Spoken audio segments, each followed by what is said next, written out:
Welcome to Faith, Freedom and Philosophy. We have all at some point asked what our place is in this life. What does existence mean? Are we predestined to become the person we are? Have we been moulded by society to share a herd mind that goes against our own freedoms? Is there such a thing as purpose? Many existentialist philosophers have grappled with these questions, offering different and sometimes opposing texts to explain this strange phenomenon. But how do you make sense of something that seems to be so irrational and void of logical reason? French-Algerian philosopher Albert Camus described this as the absurd and wrote extensively about different fictional characters and stories that dealt with the absurdity of existence. Perhaps most famously in the myth of Sisyphus, where Camus draws parallels between the absurdity of Sisyphus' life of punishment, pushing a boulder up a hill only for it to fall down again, and those living everyday normal lives. For Camus, life is absurd, and the way to face the absurdity is to deal with it head on. Camus said, "The struggle itself is enough to fill a man's heart. We must imagine Sisyphus happy." To Camus, we should not think of life as having any inherent purpose, but we should accept the absurdity it offers us and smile through it. This is the only way to react to an irrational and absurd world. For Jean-Paul Sartre, the most important thing to understand about existence is that it precedes any concept of essence. You exist first, and then during your life you make choices that define your essence. Sartre believed that living authentically by your own values and beliefs was the key to a meaningful life. To Sartre, this was an authentic life. Anything else was bad faith. Bad faith is typically thought of as a life that is lived within the restraints of social norms and not accepting your own subjective freedom. To bring this thought back to the punishment of Sisyphus, it would be expected in society that a person that has been placed in a position of such punishment would understandably be miserable. It is therefore more authentic to react to life how we truly feel, not how we expect it to react based on the norms of society. Both of these writers lived through war and played their own individual roles within the resistance of the Nazis. Both therefore have experienced the world in one of its most absurd and unexplainable times. Their existentialist views were born out of what they had experienced during this time.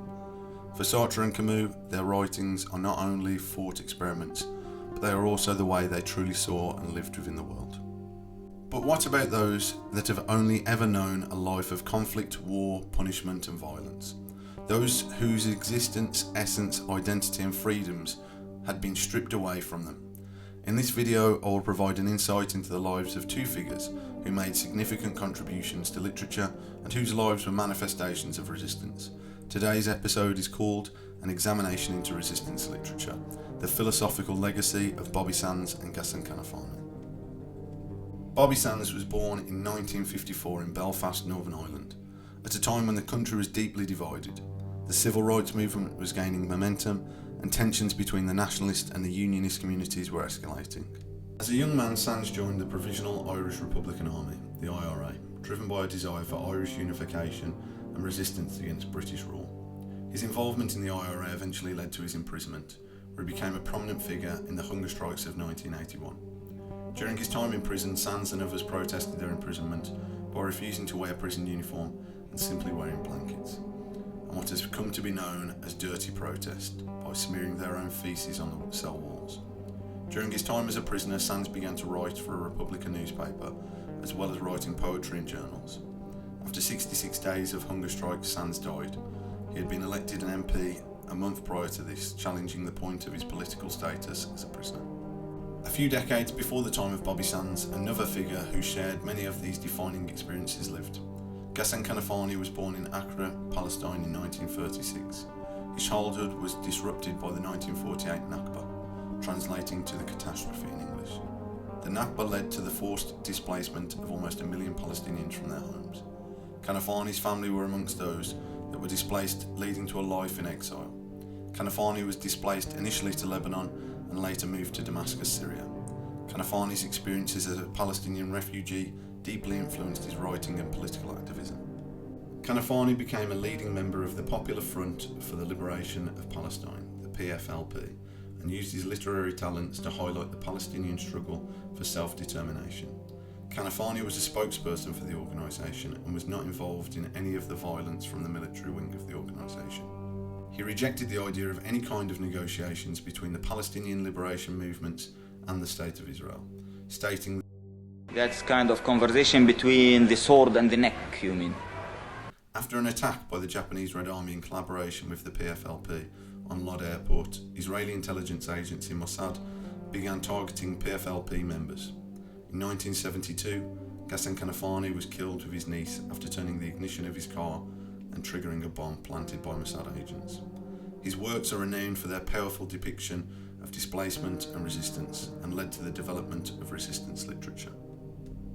Both Sands and Kanafani were not just writers but active participants in their respective struggles. Their literature reflects their lived experiences and the existential questions posed by their circumstances.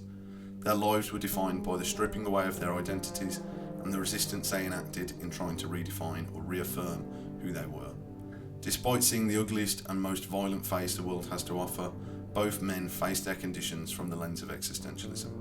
Their worlds had been made void of any meaning or purpose, and so in this they had been given the ability to make the choice. Both chose resistance. War is an absurd thing. It creates situations that cannot be comprehended by people who have lived free of such violence. It strips away any understanding of self down to the most basic forms. An individual amidst war can only make two choices: to accept the conditions he or she is in, or to resist them. These conditions are the most absurd that can be experienced, and the most absurd response to this is to embrace the absurdity of the conditions and to continue to push against it despite its overbearing power. Albert Camus discussed the ideas of the absurdity of life in much of his literature. Camus believed that, like Sisyphus, there was no escaping the absurdity of this world. Camus said, "The principle can be established that for a man who does not cheat, what he believes to be true must determine his action. Belief in the absurdity of existence must then dictate his conduct." How did Kanafani and Sands embrace or overcome the absurdity they faced in their lives? In Kanafani's short story collection, The Land of Sad Oranges, he tells the story of occupation through several characters facing existential uncertainty. Despite the despair, each story highlights resilience, juxtaposing the absurdity of conflict with the indomitable spirit it creates. An example of this can be found in the story The Land of Sad Oranges. The story tells of a family that have been displaced from their orange farm in Palestine due to the occupation of Israelis and the war. The farmer imagines his oranges being tended to by a strange hand causing them to die. The story ends by describing the once orange farmer of Palestine as a rage-filled man at a table with a pistol and a dry wrinkled orange. The story shows the existential crisis the character is faced with when he is forced into displacement, and not only the theft of his orange farm, but of his identity as well. The orange farmer can no longer be who he thought of himself to be, bringing into question the idea of self-identity in the context of resistance and existentialism. In Sands' poem, The Rhythm of Time, he describes the resilience of the human spirit in the face of oppression. Sands sees resistance as the inner force worth dying for. His hunger strike, ending after 66 days, exemplifies his existential beliefs. In The Rhythm of Time, Sands writes, "There's an inner thing in every man. Do you know this thing, my friend? It has withstood the blows of 1,000,000 years and will do so to the end." These lines reflect the inner strength and defiance Sands found within himself and others resisting oppression, highlighting the absurdity of his situation and his existential stance against it. These lines could indicate that Sands viewed freedom as being inherent in all people, and the desire to resist oppression is a natural response. This could be viewed as going in the face of existentialist ideas and suggest there is no inherent reason to do anything. Reason to resist must be created by the individual. Despite its suggestion of objective truth within the poem, it carries a strong message of choice, the choice to resist and the history of that choice being taken. Kanafani's stories, like Men in the Sun, depict the absurdity faced by Palestinian refugees. The characters' desperate attempt to escape their dire situation by hiding in a water tank leads to their suffocation, an absurd and tragic end underscoring the futility and desperation of their plight. In Men in the Sun, Kanafani writes, "Why didn't you knock on the sides of the tank? Why didn't you knock on the sides of the tank?"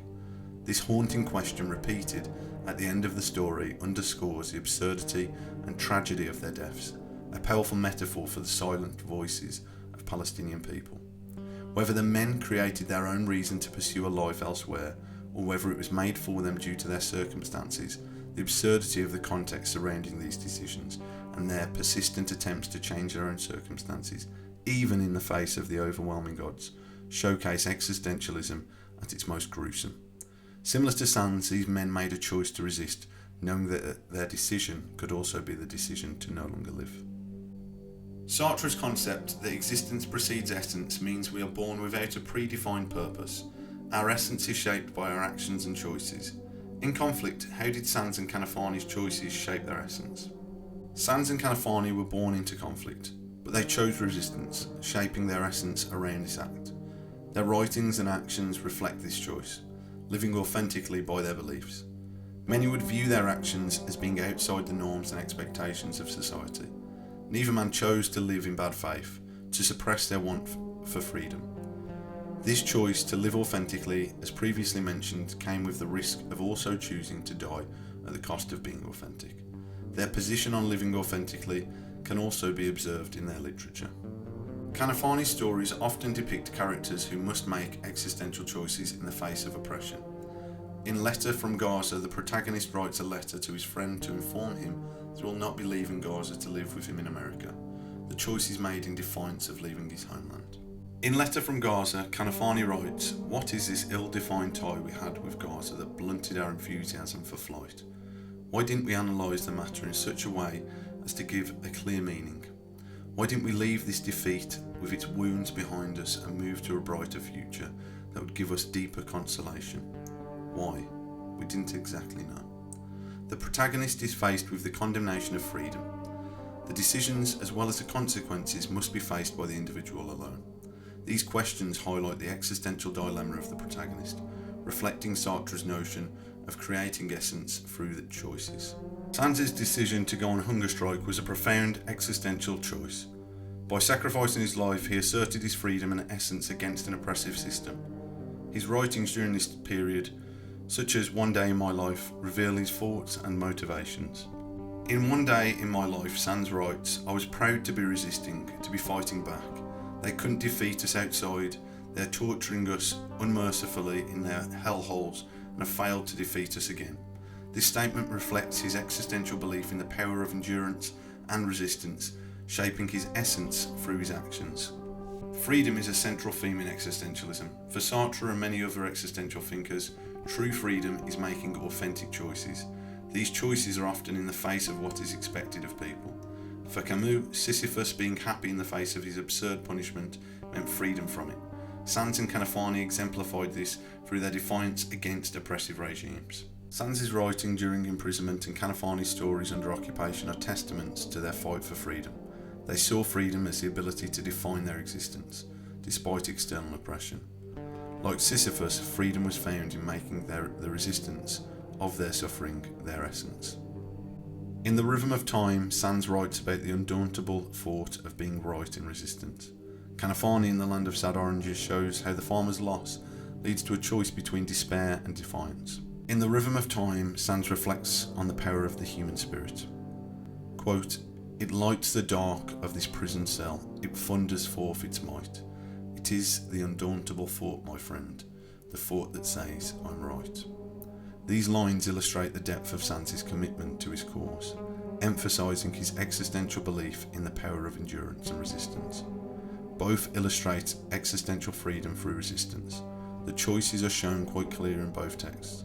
The final lines in Sands' poem, Rhythm of Time, is himself confirming his thoughts on his own actions, the thought that says, I'm right. Like the farmer's juxtaposition between accepting his conditions or resisting highlights the need for freedom. Like Sisyphus in the face of punishment, the last free choice of both writers is found in defiance, in both their personal and literary lives. Identity in the context of resistance is fluid, shaped by the act of defiance. Sands and Kanafani used literature to assert their identities and resist oppression. In Sands' and Kanafani's writing, we see identity forged through conflict. Sands' identity as an Irish Republican and Kanafani's as a Palestinian are central to their works, showing how resistance shapes self-perception. Sands' writings, such as his prison diary, reveal the evolution of his identity through his resistance. His decision to go on a hunger strike was not just a political act, but a profound statement of self-assertion and identity. In his diary, Sands writes, "They have nothing in their whole imperial arsenal that can break the spirit of one Irishman who doesn't want to be broken." This reflects his unwavering commitment to his identity and cause. Kanafani's stories often explore the theme of identity in exile. In Letter from Gaza, the letter focuses on the loss of identity leaving for America would come with, and the way in which Gaza has influenced the writer's understanding of his identity. In Letter from Gaza, Kanafani writes, "The journey was not just to escape, but to find a place where we could be ourselves again. This illustrates the existential quest for identity and belonging, central to Kanafani's work." In Sands and Kanafani's work, we see a refusal of identity as a static thing. Identity is forged afresh in the moment, particularly in the face of conflict and resistance. This raises important questions. Can identity be gained or lost? In the land of sad oranges, the orange farmer loses his identity but chooses another one of resistance. Traditional philosophy often prioritises abstract texts over lived experiences. Sands and Kanafani's work challenges this, showing that philosophy can be lived and applied through resistance literature. By including resistance literature, we can broaden our understanding of philosophy and its relevance to our lives. Incorporating texts like Sands' The Rhythm of Time and Kanafani's Men in the Sun and other Palestinian stories in philosophy curriculums can enrich our understanding of existentialism. These works provide concrete examples of how philosophical ideas are lived and experienced. Bobby Sands and Ghassan Kanafani lived and wrote in contexts of extreme conflict. Their writings offer profound insights into existentialism, emphasising the importance of freedom, identity and resistance. Their works challenge us to reconsider the way we teach and understand philosophy, highlighting the value of applied existentialism. By examining their lives and writings, we gain a deeper understanding of what it means to exist and to resist. Their actions in life are representative of their existential views.